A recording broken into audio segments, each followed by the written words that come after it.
I'm your host, Peter Komendowski, and welcome to Surviving Bad, where we explore stories of survival, hope, and inspiration. Today we're looking into a world of children and media, often populated by things like sex, nudity, violence, drugs, alcohol, tobacco, and profanity. Media can be as good as it is powerful, but children and media can be a dangerous combination and cause serious problems. The secret to healthy media experiences may be parental controls, making sure you know where your children are when they surf or stream the web, just as you monitor where they go when they leave home. We're joined by Tim Winter from the Parents Television and Media Council for a conversation about parental controls and safe media experiences. Tim, welcome to the show. Please tell us a little bit about yourself and what brings you here today. Peter, good day to you and your viewers from beautiful downtown Burbank, California. We are here in Southern California, just outside of Hollywood. The mission of the Parents Television and Media Council is to protect children from the graphic sex, violence, and profanity that seems to be so prevalent in our entertainment media environment today. And our vision is for a safe and sound entertainment media landscape for children and families across America. When we say safe and sound entertainment environment, it doesn't mean that every single thing has to be appropriate for small children. Of course, there's going to be adult content for adults, and if adults want to share that content with their children, then certainly that's their parental right to do so. But what we're trying to do is help parents to be better parents when it comes to media and entertainment media specifically, to make sure that they are able to navigate the choppy waters that seem to be even choppier today than they were when I was a child and my parents had fewer media outlets to be concerned about in terms of monitoring what I was doing. So we want to help parents to be better parents. We also want to give parents a voice when there are things that are out there that perhaps really might cross a line. We're seeing an awful lot in Hollywood recently about entertainment sexualizing children. Even young children as young as 9, 10, 11 years old are making them sexual entities. We are concerned. We want to be able to give parents a microphone to speak up, speak out, and make sure that we hold those accountable who are producing and distributing that material to make sure that they are mindful of what parents and families really need across the country to make sure it's healthy. They can have explicit stuff without marketing it to children. And that's what we're here to do, is to try to help everybody involved. My personal background, I spent 15 years at the NBC television network. I helped start and run cable networks. Love the cable industry. It's one of the greatest opportunities for families to have a lot of entertainment for a very low cost. I also worked on the broadcast side. I worked in international and domestic television, and also streaming media platforms that NBC was developing at the time. So I have a media background, and I've been here at the PTC now for 18 years. It's hard to believe. Yeah, it's rather interesting because when we talk about media with families here in Iowa, the conversation also sometimes revolves around freedom and where I can go, what I can do. And one of the ways we like to talk about it is sort of like going on a camping trip where you take your kids to a campsite and you don't really give them each a bundle of sticks and matches and they make their own fire. The parents sort of help build a fire, supervise the thing, and it becomes a wonderful family experience. Yet in today's contemporary household, everybody goes in the corner of the house, gets on their media, and I'm not trying to say that media is as dangerous as fire, but in many contexts, what parents don't understand is that they're going into a world of risk that they don't even understand as well as something like fire. And that the idea of media for a family coming together is really wonderful. The problem, in my opinion, happens when children start to go off and do their own media. How do you feel about that? I couldn't agree with you more. Every syllable of every word you just spoke is absolutely true. Almost everything that is put into the stream of commerce in our lives has a benefit or there's a risk. If it's being abused, misused, overused, underused, used inappropriately. And when it comes to media, right there, right in Iowa, you have a number of the foremost authorities on the impact of media on children. At Iowa State, up in Ames, you really have a huge brain trust there that is studying this to see what is the impact, what is the consequence, especially to children when they consume age-inappropriate material, and how does it impact them, and how does it shape their beliefs and their actions. everything we have. I cite frequently an organization called Mothers Against Drinking. Oh wait, no, it's called Mothers Against Drunk Driving. It's not that. It's so. So let's be sure what it is we are trying to get our arms around in terms of a problem and issue to resolve it. It's not the drinking; it's the drunk driving. And just like with media, media is good. It can be dangerous if used inappropriately. Let's try to help parents navigate those troubled waters. Those are great points. We're going to take a short break, and when we come back, we're going to continue our conversation with Tim and find out the rest of the story. You don't want to miss this.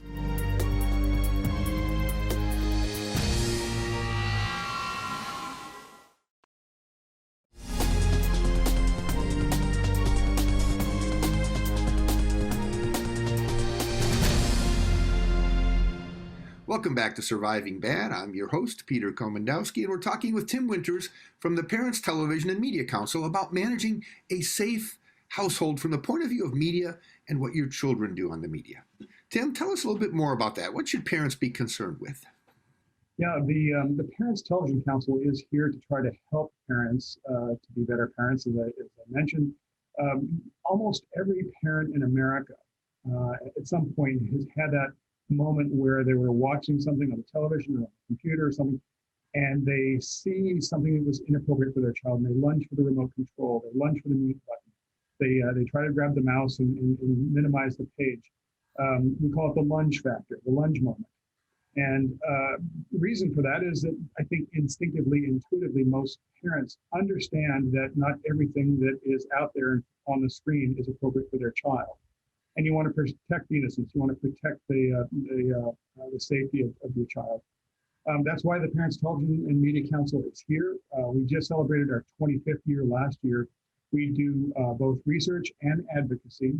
Research from the standpoint, we have 25 years of monitoring everything that's on broadcast television, prime time, a lot of cable television. We've now just changed our name. We were Parents Television Council, now Parents Television and Media Council, because we're now monitoring more of what's on the internet, on the streaming media platforms, and trying to be a resource for parents that way.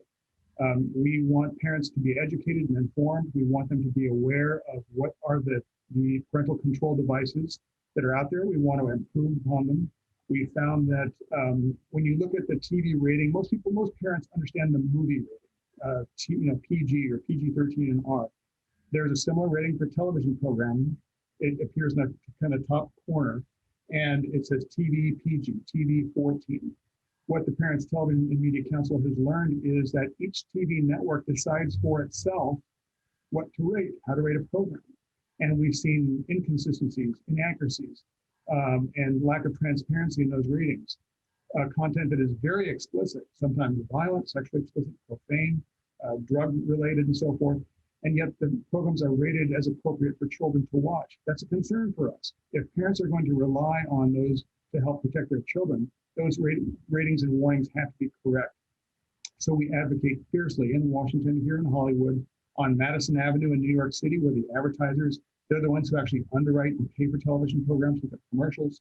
We want everyone to have a seat at the table to make sure that the environment is healthier for children and that children aren't being marketed to with explicit material. Yeah, and I was sort of heartened to hear that it seems like Iowa State University in their media lab with Craig Anderson and Dr. Gentile really provide some of the international research based on how media affects children and how to mitigate some of this. So that's one of the things that inspired me to invite you to the show from Burbank, California, because we also believe in buying local and having an engagement with businesses that care about their community, care about the health and growth of Iowa. And in the process of this, we forget that even though it says, so-and-so live streaming, they may not have the same concerns for values that people in our community do. And it's really hard because parents, I think, are starting to realize that there are real risks there, that behavioral relationships to media, it isn't that the media is bad, it's the parents really need to help kids sort this stuff out so they're not exposed to the kind of things that would hurt them later in life. Absolutely true. I spent, as I've mentioned earlier, a very large chunk of my career working in the entertainment industry. No one in Hollywood gets up in the morning thinking, how can I hurt children? They don't think that way. They shouldn't think, and of course they wouldn't. But many have children themselves. But what they frequently don't do is they don't think all the way through what is the impact of my work, rather than just trying to provide entertainment for somebody for a certain period of time. They don't think of what is the consequence. Am I actually doing something harmful here? And that's why the researchers, the academicians are so important, because we have, now 50, 60 years, first television and motion pictures, and now video games and other media that is becoming increasingly explicit, especially when you get into the streaming media platforms and the video games. Broadcast TV is usually a safe haven. Cable TV generally has been a fairly safe haven. When you get into the streaming media platforms and video games, there are no regulations. There are no, as you mentioned, the local community standards don't exist on those platforms. And so they are usually more explicit, more violent, more profane, more sexually explicit, more troubling, especially for parents who are concerned about stuff that's harmful to their kids. And that lack of local control manifests itself with basically a no-holds-barred Wild West frontier right now. Yeah, that's a fascinating concept. I'd like to visit that a little bit more after the break. We'll talk about the impact of media on family and the difference between good media and bad media. See you all after the break. You don't want to miss this.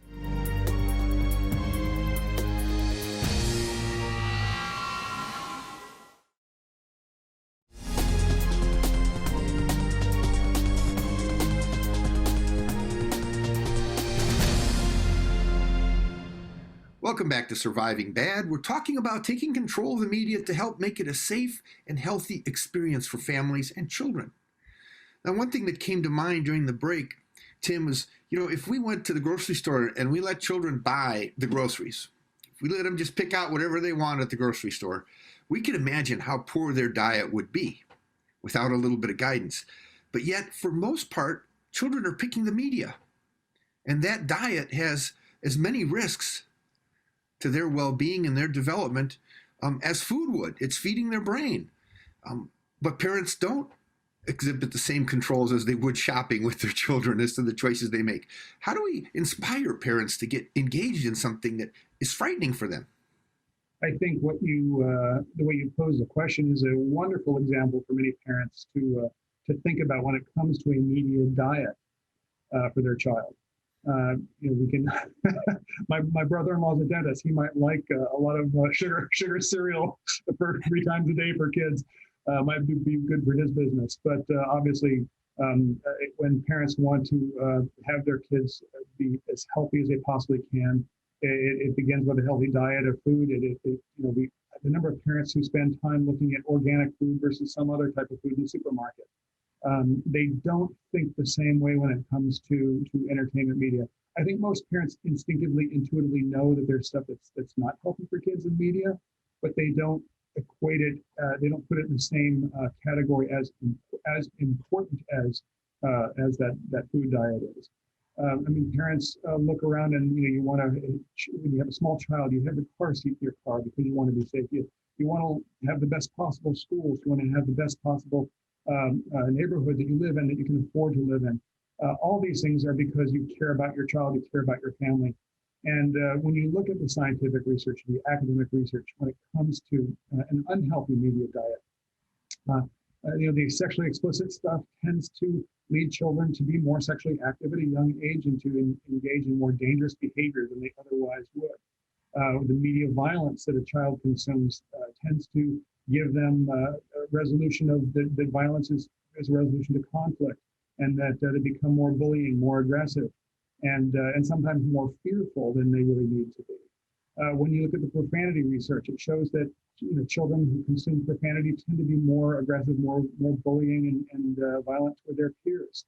And then when you have now a media environment that is sexualizing children, and even in cartoons that you think would be appropriate for children, the content is actually almost, I hate to use the term, a gateway drug for sexual exploitation, but it really is kind of that serious that we're talking about.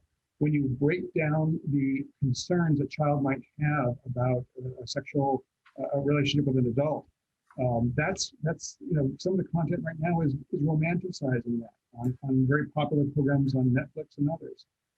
Even Disney-owned Hulu is now featuring a show where a teacher and her high school student are engaged in an affair, and it romanticizes it. Here we see these stories almost every week in the newspaper or in the TV news about child-student liaisons that are just grossly inappropriate.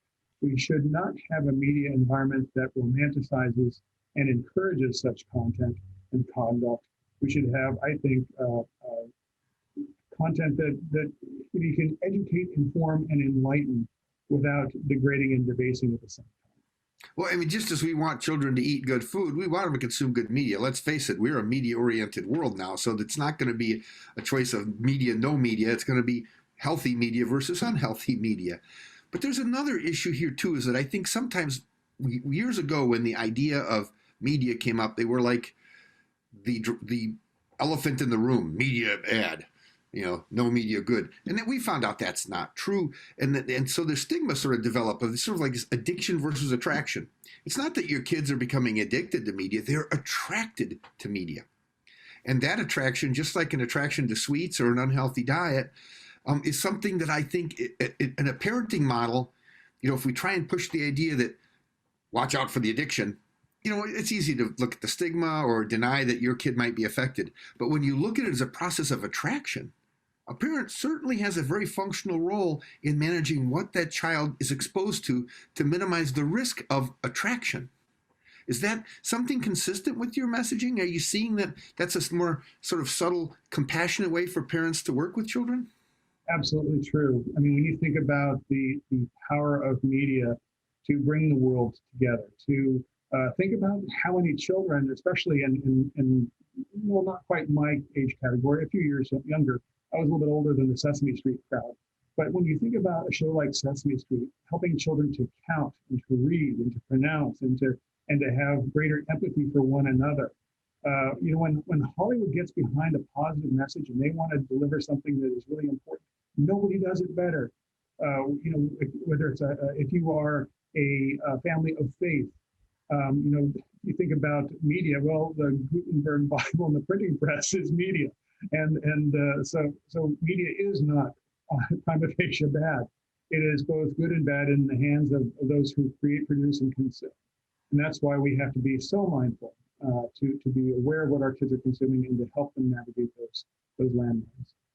Tim, these are really great points. They're going to go for one more short break here, and then we'd like you to come join us and share some final comments and some good advice for our listeners. Thank you very much. We'll see you all after the break.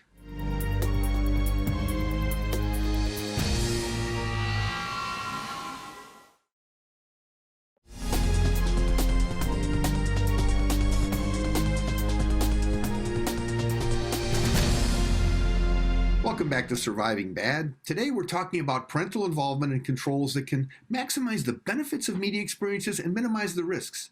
Let's see what our guest Tim has to share with us in terms of advice. Tim, welcome to the show again. Thank you, Peter. The Parents Television and Media Council just released recently a research report that analyzed the parental controls that are available for those parents who use streaming media platforms. Earlier in the show, we talked about how streaming media is, it's like a Pandora's box with wonderful options for families, and for children come very inherent risks, gross risks for parents with age inappropriate material. And it's never been more difficult for a parent to monitor what their child is watching in terms of entertainment media than right here, right now, because when you think about it, a cell phone, a laptop computer, an iPad, the media devices are everywhere. What the PTC uncovered when it comes to parental control devices, it was really interesting. There is a range of parental controls, but there is no standard among all the different platforms. If you have Netflix or Amazon Prime or Hulu or Disney Plus or Apple Plus, each different platform has its own parental controls. And what we at the PTC are going to be advocating for in the coming weeks is basically a coming together of all these different streaming platform providers. And let's try to have an industry best practices for parental controls. Netflix has some of the better parental controls. Ironically, Hulu, which is owned by Walt Disney now, Walt Disney Company owns Hulu, Hulu has the worst parental controls out there. And you'd think that a company owned by Walt Disney would have strong parental controls. So if you were a parent and you're looking at expanding your options for entertainment into some of the streaming media platforms, the cheapest are Hulu and Paramount Plus and Peacock by NBC. But those also have the weakest parental controls. And so we want parents to be able to have really good control over what. This really reminds me of the early days of cell phones when there were all different kinds of operating systems, from the Palms and this, that, and the other, and all your other kind of stuff. Early days of computers when Apple and Microsoft didn't want to play well together. Well, over the years, they realized that playing well together made a lot of sense. It would seem to make sense that the same method for parental controls or same system would, because quite frankly, for parents, technology can be tough. And if the technology's changed with every different service, it seems almost impossible to keep up with. There's what parents understand, I think, intuitively now, especially because it's been so many years, the movie rating system. We talked about when you go to a movie, you know what the rating is and what to expect. The TV rating system is similar, but it is different. Then you have a video game rating system, and you have a music rating system. And now you have different streaming media platforms with their own rating systems. It's difficult enough to really understand one. Parents shouldn't have to understand multiple. Let's have one standard system across all media that parents can understand and say, is this media okay for my child to consume? Yes, no, and make it simple. Tim, you're a parent. What's it like talking to your kids about getting engaged in what they're watching and how they watch? I mean, what's that process like? It's not easy. It's not easy, but you know what? When we talked about how important it is for them to ingest healthy food, they can go to Billy's house next door and maybe they're having a caramel corn fest. So it comes down to early instruction with your child, letting them know how important and why it's so important that you care about this issue. And if you can let them understand at an early age why it's important, then when they grow up and it's time to go to Billy's house and maybe Billy's family doesn't have quite as strict standards, the child understands why it is that you have had that conversation with them, that they can take that with them wherever they go. It's really important for a parent to have that very common sense conversation with a child so that they fully understand why this is important. Is it an effective strategy for parents just to jump right in and talk about it? Does that accomplish a lot of what we need to accomplish to just get that conversation rolling? It has to get rolling. It's not a one and done. You have it and you're done. It's something that you have to live and breathe every day by example. But if you explain it to them and then you live it every day in your own home, at least my experience was that when my daughter would go elsewhere, she understood what I did for a living. She knew that was different than what most mommies and daddies did for a living, but she understood. I explained why it was so important. And when she would go to another child's house or a friend's house, and it was something that maybe she wasn't quite so comfortable watching, she was able to better digest and to handle, I think, the consumption of that media. Well, thank you so very much for sharing your professional and your personal insight on this issue for our parents and viewers. And thank you all for joining us today. Check out our website at healthyiowa.org for more information. And keep your eye on MediaCom MC22 for our next episode of Surviving Bad, where we explore Iowa stories of survival, hope, and inspiration. On MediaCom MC22, your local programming leader.